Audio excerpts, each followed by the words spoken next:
ఏంటమ్మా అత్తగారి ఇంట్లో నీకు ఒక్కదానికేనా ప్రాబ్లమ్స్? అన్ని ప్రాబ్లమ్స్ నువ్వే ఒకదానివే ఫేస్ చేసినావా? ఇంకా మిగతా ఆడవాళ్ళకి ఏం లేవా అని అనుకుంటారు మీరు ఖచ్చితంగా. ఈ వీడియో అయితే ఫుల్గా చూడండి.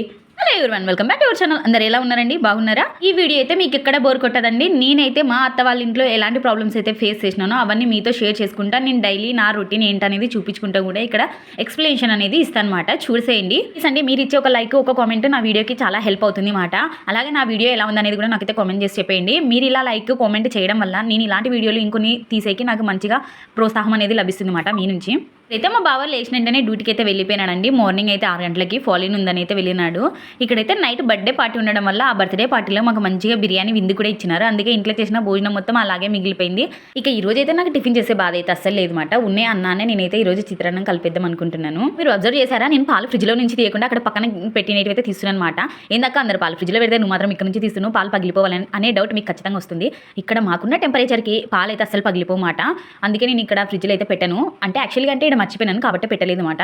ఇంకా పాలు మళ్ళీ ఒకవేళ పలిగిపోవచ్చు, చెప్పలేము అన్ఎక్స్పెక్టెడ్ అని ముందుగా పాలు అయితే కాగబెట్టేసినాను. పాలు కాగిన తర్వాత ఇవి పగలలేదని నేను తెలుసుకున్న తర్వాత ఇక్కడ చాయ్ పత్తి అలాగే చక్కెర అయితే వేస్తున్నాను. ఇక్కడ మీరు అబ్జర్వ్ చేశారా? నేను పొయ్యి కూడా మొక్కుకున్నాను అనమాట. నేను ఉదయాన్నే వచ్చి గ్యాస్ని వెలిగిస్తే మాత్రం ఖచ్చితంగా అగ్నిదేవునికి దండం అనేది పెట్టుకుంటాను, లేదంటే నాకు మనసు అస్సలు ఒప్పదు. ఇక్కడైతే నేను టీలోకి అల్లము కొంచెం మిరియాలు అయితే దంచేస్తున్నాను అనమాట. కొంచెం కారంగా ఘాటుగా బాగుంటుంది చాయ్. దీంట్లోనికి చక్కెరకి బదులు బెల్లం వేసుకుంటే ఇంకా బాగుంటుంది. అవును, మీలో ఎంతమంది ఇలా అయితే చాయ్ చేశారనేది నాకైతే కామెంట్ చేసి చెప్పండి. ఇక నేను వేడి నీళ్ళు కూడా పెట్టుకున్నాను, వేడి నీళ్ళు అయితే తాగిస్తున్నాను. ఇలా నీళ్ళు తాగాక కిటికీ తెరిచి చూస్తే మా సన్ రైజ్ అయితే చాలా అంటే చాలా అందంగా ఉందండి. మీరు కూడా చూసేయండి. చూసినారా? మార్నింగ్ ఇలాంటి వైపు చూస్తే చాలా ప్రశాంతంగా అనిపిస్తుంది అనమాట. అన్నట్టు నా సోది నేనే చెప్పుకుంటూ పోతున్నా, అసలు మ్యాటర్లకి రావట్లేదు. అసలు ఏంటంటే పెళ్లి చేసుకొని అత్తగారి ఇంటికి పోయిన ప్రతి అమ్మాయికి ఆ ఇల్లు కొంచెం కొత్తగాను, ఇక్కడ ఉన్న వాళ్ళు స్ట్రేంజర్స్గా కనిపిస్తారు. కానీ మనకి తెలియంది ఏంటంటే ఉంటూ వాళ్ళే మన వాళ్ళు మాట. మనం ఎన్ని రోజులు అన్న, వదిన, అమ్మ, అక్క అంటున్నాం కదా, ఇప్పటి నుంచి అవే రిలేషన్స్ ఈ ఇంట్లో కూడా ఉంటాయి మాట. మనము మన ఇంట్లో అమ్మ, అక్క, అన్న, తమ్ముడు అనే వాళ్ళు మనల్ని ఏమన్నా ఎంత ఈజీగా లైట్ తీసుకొని పట్టించుకోకుండా వెళ్ళిపోతామో, ఇక్కడ వీళ్ళు అంటున్నా కూడా అలానే ఈజీగా లైట్ తీసుకొని పట్టించుకోకుండా వెళ్ళిపోవాలని మన లైఫ్ మనం చూసుకున్నామన్నమాట. పెళ్ళైతే అవకతవక పెళ్లి మాట. మేమైతే అన్ఎక్స్పెక్టెడ్గా గుళ్ళ వేయి అయితే పెళ్లి చేసుకోవాల్సి వచ్చింది. అందుకే నేను మా అత్తమ్మ కంటే అస్సలు నచ్చదు. నా కొడుకుని తీసుకుని నువ్వు పెళ్లి చేసుకున్నావు అని మా అత్తమ్మకి నా మీద పీకల వరకు కోపం అయితే ఉండేది. స్టార్టింగ్లో నేను కసు కొట్టిన, బండలు తెరిచిన, అంట్లు తొమ్మిన, ఏదో ఒక పేరు పెట్టి లేదంటే ఏదో ఒక సాకుతో నన్ను అయితే తిట్టేది మాట. అయితే మా పెద్ద పిన్ని అలాగే మా రెండో పిన్ని మాత్రం బాగా సపోర్ట్ చేసేవాళ్ళు నాకైతే.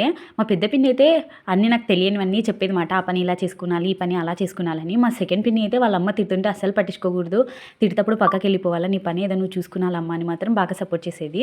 నేను వంటలు చేసేటప్పుడు మా అత్తమ్మకి అస్సలు నచ్చేది కాదు, దాంట్లో ఉప్పులు కారాలు లేవని బాగా తిట్టేది మాట. నేను బాగా తిట్టిపించుకునేది అక్కడే మాట.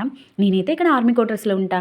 పోయిన నెల మాత్రం మా అత్తమ్మతో తిట్లు తినాలని చాలా బాధపడుతుంటే, కానీ స్టార్టింగ్లో తిట్లు తిన్నా కూడా రోజుకి మా అత్తమ్మ నేను వంట చేస్తుంటే ఓకే బాగానే ఉంది, కరెక్ట్ వచ్చినప్పుడు బాగా చెయ్యవు, పోయేటప్పుడు అయితే బాగా చేస్తాం అనేది.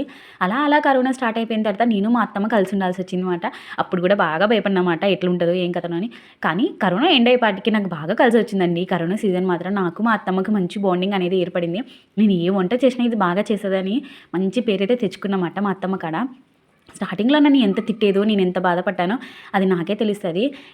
ఇన్ని తిట్టినా మా అత్తమ్మ నన్ను ఇంత బాధ పెట్టినా కూడా నాకు సపోర్ట్ చేసే వాళ్ళు కూడా ఉన్నారు.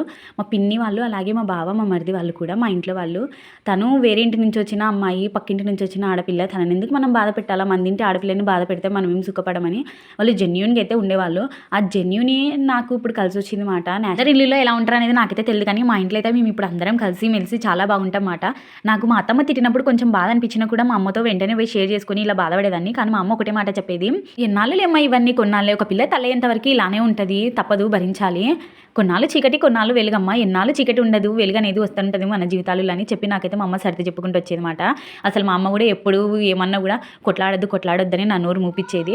అదే ఇప్పుడు నాకు ప్లస్ పాయింట్ అయింది. ఇప్పుడు నేను మా అత్తమ్మ ఒక గ్యాంగ్ మాట. అత్తని మించిన కోడలు మించిన అత్త మాట. మా ఇద్దరు బాండింగ్ అయితే ఇప్పుడు చాలా బాగుంటుంది. అవును, మీ ఫ్యామిలీలో మీరు ఎలా ఉంటారనేది నాకైతే కామెంట్ చేసి చెప్పండి. మిమ్మల్ని సపోర్ట్ ఈ మధ్య చాలా మందిని అయితే చూసాను మాట. వాళ్ళ అత్త వాళ్ళ ఇల్లు కన్నా మా అత్త వాళ్ళ ఇల్లే బాగుందని. వాళ్ళు ఏం చెప్తారంటే, మా అత్త మమ్మల్ని ఒకలాగా చూస్తుంది, మా బావ వాళ్ళని, మా మరిది వాళ్ళని ఒకలా చూస్తుంది, మా ఆడపిల్లలు మమ్మల్ని సరిగ్గా చూడరని వాళ్ళకి చాలా అంటే చాలా ప్రాబ్లమ్స్ ఉన్నాయి. ఈ లెక్కన చూస్తే నేనే లక్ అనిపిస్తుంది. అవును, మీ ఇంట్లో కూడా ఇలాంటి ప్రాబ్లమ్స్ ఉన్నాయా? ఉంటే మీకు నచ్చితే కన్నా నాతో షేర్ చేసుకోండి. మన వీడియో నచ్చితే కన్నా ఒక చిన్న లైక్ ఇచ్చుకోండి. Subscribe for more.